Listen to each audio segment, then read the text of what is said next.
স্বাগতম। আমরা গতদিন এমএস ওয়ার্ড বা ওয়ার্ড প্রসেসর নিয়ে আলোচনা করেছিলাম।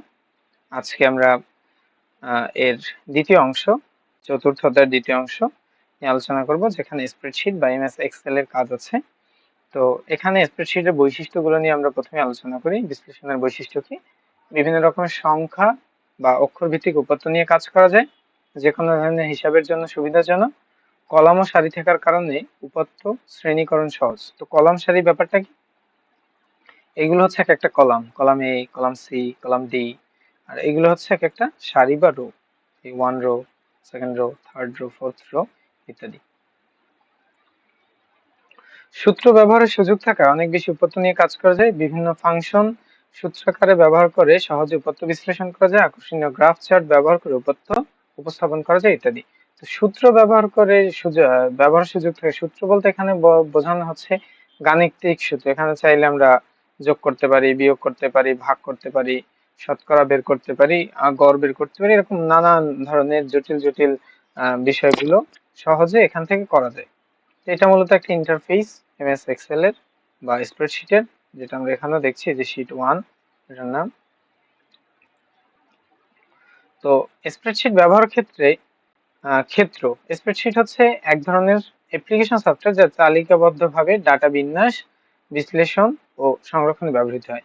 নিম্নে স্প্রেডশিটের কতিপয় ব্যবহার উল্লেখ করা হলো: শিক্ষাক্ষেত্রে ফলাফল বিশ্লেষণ, আয় ব্যয় হিসাবে, বাজেট তৈরিতে, কর্মকর্তা কর্মচারীদের বেতন সংক্রান্ত হিসাবে, এয়ারলাইন্স রিজার্ভেশনে, আয়কর হিসাব ও বিশ্লেষণে, নির্বাচনের ভোট গণনায়, খেলোয়াড়ের প্রদর্শিত ক্রীড়া কৌশল মূল্যায়নে।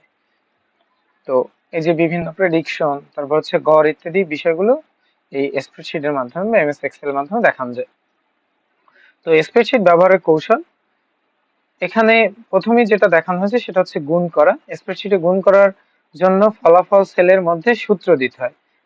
কোনটা ফলাফল সেল বা হোয়াট ইজ ফলাফল সেল? ফলাফল সেল হচ্ছে এই যে অংশটা, এটাকে বলা হচ্ছে মূলত ফলাফল সেল। এখানে সূত্র লিখতে হয়, এখানেও লেখা যায় আবার অন্যভাবেও লেখা যায়। তো এটাকে বলা হচ্ছে ফলাফল সেল। এই যে অংশটা, এটা হচ্ছে ফলাফল সেল।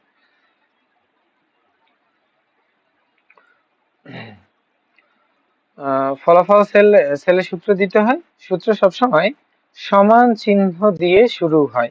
তো এটা কিন্তু এমসিকিউর জন্য ইম্পর্টেন্ট, যে এমএস এক্সেল বা স্প্রেডশিটে সূত্র সব কি দিয়ে শুরু হয়? সেটা হচ্ছে সমান চিহ্ন দিয়ে। তো আমরা যদি এখানে লিখি, এই যে এখানে কিছু কোনো ম্যাথ করতে হলে বা গণিত করতে হলে সবার আগে কি করতে হবে? এখানে সমান সমান দিতে হবে, সমান সমান দিতে হবে। এখানে কিন্তু এই যে সাম চলে আসছে, অ্যাভারেজ, কাউন্ট, ম্যাক্স, সিন, এখানে অনেকগুলো অপশন আছে। তো আমাদের এখানে মানে ম্যানুয়ালি লিখতে হবে, অটোমেটিক আমরা কিছু করব না। তো গুণ করার প্রক্রিয়া আসলে দু ধরনের। তাহলে স্প্রেডশিটে গুণ করার প্রক্রিয়া কয় ধরনের? দুই ধরনের। এটা কিন্তু এমসিকিউর জন্য গুরুত্বপূর্ণ, যে গুণ করার প্রক্রিয়া কয় ধরনের। সাধারণভাবে সেলে সূত্র লিখে এন্টার দিয়ে ফলাফল পাওয়া যায়, এটা যেমন একটা পদ্ধতি আছে। আবার কি আছে? আবার আছে হচ্ছে ফলাফল সেলে, মানে যেই সেলটায়, সেল বলতে বোঝাচ্ছে এই যে এক একটা ঘর, এগুলো এক একটা সেল, এটা একটা সেল, এটা একটা সেল, এটা একটা সেল। তো এটা হচ্ছে আমার ফলাফল সেল, যে সেলে আমি ফলাফল দেখতে চাই সেখানের কথা আর কি বলা হচ্ছে। তো ফলাফল সেলে ইকুয়াল বা সমান সমান, তারপর প্রোডাক্ট লিখে সেলের রেঞ্জ দিয়ে এন্টার দিলেও গুণ বের করা যায়। তাহলে আমরা এটা একটু দেখে নেই। তো এখানে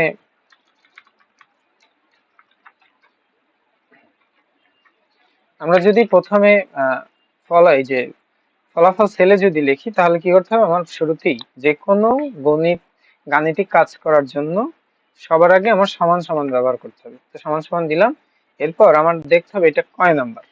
আমি যেই দুইটা গুণ করব, এটা হচ্ছে বি, এটা একটা রো, এই যে B3, তাহলে হচ্ছে এখানে লিখবো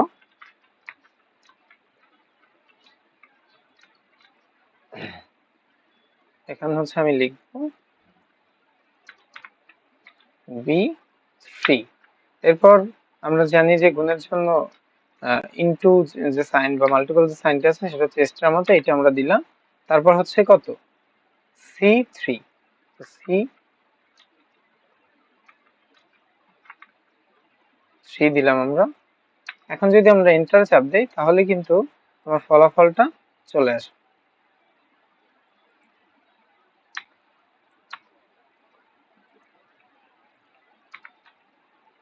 B3 ইন্টু C3। আমি আসলে কোথায় ফলাফল দেখতে চাই সেখানে আগেই সিলেক্ট করতে নিতে হবে, সেই সেলটা আগেই সিলেক্ট করে নিলাম আমরা, এন্টার দিলে কিন্তু আমরা এই যে 150 পেয়ে গেলাম। আবার এই যে সেলে আমি আবার যদি এইটারই ফলাফল দ্বিতীয় ভাবে দেখতে চাই, যেহেতু গুণ দুই ভাবে করা যায়, আমি এখানে সমান সমান দিয়ে আমি যদি লিখি প্রোডাক্ট যদি লিখি, এই যে প্রোডাক্টটা সিলেক্ট করলাম,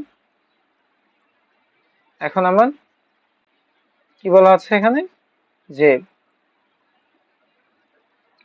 সেলের রেঞ্জ দিয়ে, রেঞ্জ বলতে আমি আসলে কোন সেলগুলোর মধ্যে আসলে গুণ করতে চাই। তাহলে আমি এই যে দুইটা সেলের রেঞ্জ একসাথে চেপে টেনে দিলাম, এন্টার দিলাম, তাহলে কিন্তু আমি আবার সেই ফলাফল পেয়ে গেলাম। আমি চাইলে কিন্তু এখন এখানে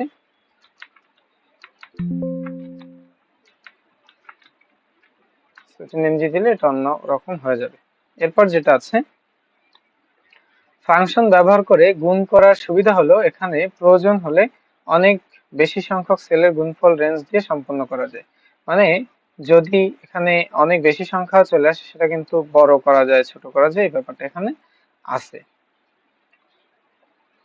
তারপর যেটা আছে সেটা হচ্ছে ভাগ করা। তো ভাগ করার ক্ষেত্রে কি করতে হবে, আমার স্প্রেডশিটে ভাগ করার কাজটি সূত্র দিয়ে করতে হয়। ভাগ করার ক্ষেত্রে এখানে দেখাচ্ছে যে A1 সেলকে B1 সেল দিয়ে ভাগ করার জন্য A1 স্ল্যাশ, এই স্ল্যাশটি হচ্ছে মূলত ভাগের সাইন, স্ল্যাশ B1 সূত্র লিখতে হয়। এক্ষেত্রে স্ল্যাশ চিহ্নটি ভাগ চিহ্ন হিসেবে ব্যবহৃত হয়। আমরা একটু ভাগ করে দেখি। আমরা যদি এই ঘরেই এই দুইটা সেলকে ভাগ করতে চাই তাহলে আমার কি করতে হবে, তাহলে হচ্ছে আমার এখানে লিখতে হবে যে B3 সমান সমান দিতে হবে অবশ্যই B3 স্ল্যাশ C3। আমি যদি এখন C3 এখন আমি এন্টার দিলে কিন্তু আমার ভাগফলটা পাবো, এই যে ভাগফলটা আমার চলে আসছে, এখানে ভাগফলটা কিন্তু আমার চলে আসছে। তো এটা হচ্ছে ভাগ করার নিয়ম। এভাবে আমরা বড় বড় অনেক, এটা তো ছোট, কিন্তু বড় বড় অনেক গণিত এখানে সহজে করতে পারি। তারপর হচ্ছে শতকরা নির্ণয়। তো 400 টাকার 15% বা 15 ভাগ কত টাকা, ক্রয় মূল্য 1200 টাকা হলে 16 ভাগ লাভে বিক্রয় মূল্য কত। বাস্তব জীবনে আমরা এই ধরনের অনেক হিসাবের মুখোমুখি হই। স্প্রেডশিটের মাধ্যমে সহজেই আমরা এই হিসাবগুলো করতে পারি। স্প্রেডশিটের মাধ্যমে প্রথমে সমস্যাটি সমাধানের ক্ষেত্রে ফলাফল সেলে হচ্ছে সূত্রটা লিখতে হবে। তো সূত্রটা কি, সূত্রটা হচ্ছে A3 ইন্টু B3, তারপর হচ্ছে পার্সেন্টেজ, মানে দুইটা জিনিস গুণ হবে এবং শেষেরটার সাথে শেষেরটার যে পার্সেন্টেজ বের করতে যাচ্ছে এটা লিখে দিতে হবে। আচ্ছা, তারপর সূত্রটি কিবোর্ড ব্যবহার করে ফলাফল সেলে লেখার নিয়ম হলো সমান সমান চিহ্ন দিয়ে 400 লেখা সেলে ক্লিক করতে হবে, তারপর কিবোর্ডে স্টার চাপতে হবে, তারপর 15 লেখা সেলে ক্লিক করতে হবে, এরপর কিবোর্ড থেকে পার্সেন্টেজ বা শতকরা যেটা আছে চিহ্ন এটা চাপতে হবে। আমরা যদি এটা করতে যাই তাহলে কি করতে হবে, আর প্রথমে হচ্ছে সমান সমান দিতে হবে। সমান সমান দেওয়ার পর আমি 400 সেলে ক্লিক করলাম।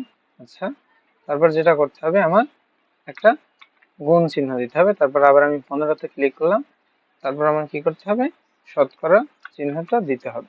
এখন যদি আমি সমান সমান দিই,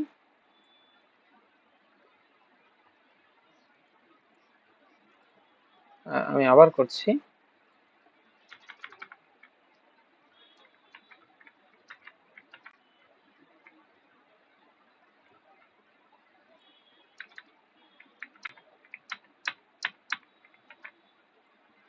তো আমি সমান সমান দিলাম, যেহেতু আমি করের পরিমাণটা এই ঘরে দেখাতে চাই, তো আমি সমান সমানটা এখানে হবে। তারপর এখন আমার সমান সমান দিতে হবে, ফলাফলটা এই ঘরেই আসবে। তারপর আমি এই ঘরটা সিলেক্ট করলাম, তারপর হচ্ছে আমি গুণ চিহ্ন দিলাম, তারপর হচ্ছে আমি 15 ঘরটা সিলেক্ট করলাম, তারপর হচ্ছে পার্সেন্টেজ দিলাম। এখন যদি আমি এন্টার দিই তাহলে কিন্তু এই যে 60 আমার ফলাফল আমি পেয়ে গেলাম। তো এইটা হচ্ছে মূলত কাজ। তো দ্বিতীয় সমস্যাটি সমাধান করার জন্য এখানে সূত্র ব্যবহার করতে হবে। এই সূত্রটি লেখার নিয়ম উপরের নিয়মের মতো। তো আমাদের আর রিম্যাথ করার দরকার নেই, এটা আসলে মূলত আমাদের বোঝার জন্য আমরা প্র্যাকটিক্যালি একটু দেখে নিলাম যে আসলে এই বিষয়গুলো আসলে প্র্যাকটিক্যাল না করলে অনেক সময় জটিল মনে হয়। আর 1 মার্কও আসলে অনেক ভ্যারি করে একটা ভালো কলেজ পাওয়ার জন্য, বা যখন এডমিশনের সময় আসে 1 মার্ক অনেক গুরুত্বপূর্ণ। এই জন্য এখানে 25 মার্কসের জন্য এত গুরুত্ব না দিলে হয়। তারপরেও যেহেতু আমাদের এটা পাঠ্য বিষয়, আমরা একবার জানার সুবিধার্থে আমরা একবার এটা দেখে নিলাম, একবার বুঝিয়ে দিলাম সরাসরি।